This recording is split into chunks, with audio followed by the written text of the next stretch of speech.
प्राकृतिक तौर पर जो भी घटनाएँ होती हैं आमतौर पर, चाहे वो मानसून सीज़न की बात करें या सर्दियों की बात करें या गर्मी के मौसम की बात करें, इन सभी चीज़ों का, इन सभी मौसमी बदलावों का पूरे इकोसिस्टम के लिए, इकोलॉजी के लिए बहुत ही ज़्यादा कह सकते हैं रेलेवेंस है उनका, उनका प्रभाव है, उनकी आवश्यकता है। और कई बार हम साइक्लोनिक स्टॉर्म को अगर हम देखते हैं तो आमतौर पर साइक्लोनिक स्टॉर्म यानी कि तबाही का एक कारण मानते हैं, लेकिन कई बार साइक्लोनिक स्टॉर्म पूरे इकोसिस्टम को मेंटेन रखने के लिए भी ज़रूरी होते हैं, लेकिन नुकसान ना हो ज़्यादा तो, और प्रिकॉशन अगर लिया जाए तो। फिलहाल यहाँ पर आपको मैं ट्रैक दिखाने का प्रयास करूँगा कि नवंबर दिसंबर के महीनों में अभी जो भारत में मानसून का साइक्लोन का सीज़न चल रहा है, दिसंबर तक चलता है और इस दौरान नवंबर तक चांसेस ज़्यादा रहते हैं, उसके बाद धीरे-धीरे चांसेस कम हो जाते हैं। और आपने देखा भी कि अक्टूबर, नवंबर में बंगाल की खाड़ी में कई बार मौसमी सिस्टम बने और साइक्लोनिक स्टॉर्म जो बंगाल की खाड़ी में बने हैं, उनका ट्रैक किस तरह से रहता है, लगभग इस तरह से मूव करते हैं आगे, और ये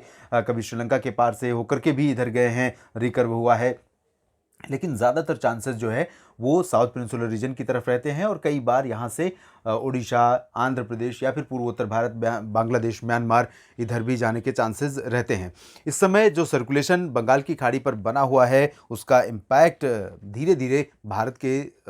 पूर्वी तटीय इलाकों पर, आंध्र प्रदेश और उड़ीसा के आसपास के भागों पर देखने को मिलेगा और कई इलाकों में इसके प्रभाव से बारिश हो सकती है। इसमें हम बात कर रहे हैं अगले 3 दिनों में किस तरह से बदलेगा देश में मौसम। तो यहाँ पर आप देखिए थोड़ा सा उत्तर पूर्वी हवाओं का असर बंगाल की खाड़ी से जो साउथ पेनिनसुलर रीजन है, इंक्लूडिंग तमिलनाडु और आंध्र प्रदेश, यहाँ पर बढ़ने लगा है और इसी के चलते यहाँ पर कुछ इलाकों में बारिश होने की संभावनाएं भी बढ़ी हैं। यानी नॉर्थ ईस्ट मानसून जो थोड़ा सा शांत हुआ था, सुस्त हुआ था, वो थोड़ा सा बेहतर हो रहा है। और यहाँ तमिलनाडु में तमाम शहरों में, केरल में तमाम शहरों में और कर्नाटक के तटीय और आंतरिक इलाकों में कुछ स्थानों पर, साथ ही साथ साउथ मध्य महाराष्ट्र, साउथ कोंकण, गोवा इन भागों में बारिश होने की संभावनाएं आज नजर आ रही हैं। बाकी जगहों पर क्लियर और ड्राई वेदर रहेगा, चाहे वो आंध्र प्रदेश हो, तेलंगाना या उत्तरी मध्य महाराष्ट्र, उत्तरी कोंकण, गोवा और विदर्भ, मराठवाड़ा, साथ ही साथ गुजरात का पूरा रीजन।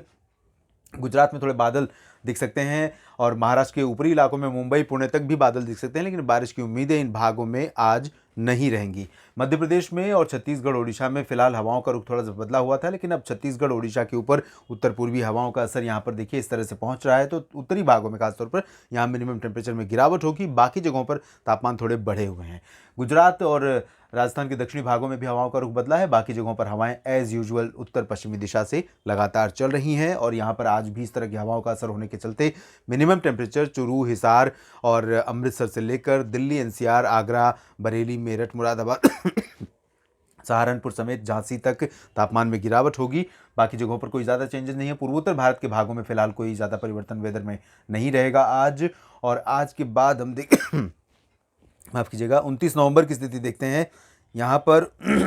29 नवंबर को धीरे धीरे ये वेदर सिस्टम और करीब पहुँच जाएगा और भारत के जो तटीय इलाके हैं यहाँ पर एक्टिविटीज़ बढ़ जाएंगी। एक तरफ ये जो पहले से फ्लो था वो थोड़ा सा यहाँ पर इम्पैक्ट कम डाल रहा है, लेकिन यहाँ 29 नवंबर को पूर्वी हवाएं जब और बढ़ेंगी तो पूर्वी तटीय इलाकों पर आंध्र प्रदेश के तटीय इलाकों में आज जो शांत और शुष्क मौसम रहेगा, कल वो बदल जाएगा और यहाँ कुछ इलाकों में प्रकाशम से लेकर नेल्लोर के बीच में, श्रीहरिकोटा के बीच में कुछ स्थानों पर वर्षा हो सकती है और कल इम्पैक्ट थोड़ा और बढ़ेगा। पश्चिमी घाट पर गोवा और रायगढ़ से लेकर अलीबाग से लेकर नीचे त्रिवेंद्रम के बीच में बादल रहेंगे और कुछ इलाकों में बारिश भी होगी, लेकिन साउथ में यानी कर्नाटक के तटीय इलाकों में और केरल में कई जगहों पर अच्छी बारिश हो सकती है। बाकी जगहों पर इंटीरियर पोर्शन में भी बहुत ज़्यादा चांसेस नहीं है। सेंट्रल इंडिया में कोई ज़्यादा परिवर्तन नहीं है। उत्तर भारत में थोड़ा सा हवाओं का रुख बदलेगा, थोड़े बादल, थोड़ा मॉइस्चर यहाँ पर आ सकता है, ऐड हो सकता है, लेकिन वो बहुत हायर लेवल पर होगा और इसी वजह से इन हवाओं के ज़रिए वो दिख नहीं रहा चेंज। तो इससे ऊपर की जो हवाएं हैं वो थोड़ा सा मॉइस्चर यहाँ पर ऐड कर सकती हैं और मॉइस्चर ऐड होने की वजह से थोड़ा सा धुंध यहाँ बढ़ेगी और जो क्लियर और ड्राई वेदर अब तक आपको दिख रहा था आज दिखेगा, वैसा कल नहीं दिखेगा। कल थोड़ा चेंज रहेगा वेदर में और ये उत्तर भारत के मैदानी इलाकों में चेंज रहेगा, पर्वतीय इलाकों में कोई परिवर्तन नहीं है और पूर्वोत्तर में भी कोई परिवर्तन की संभावना नहीं है। और बात अगर हम करें 30 नवंबर की, तो 30 नवंबर को शुरुआत साउथ से ही करें जहाँ पर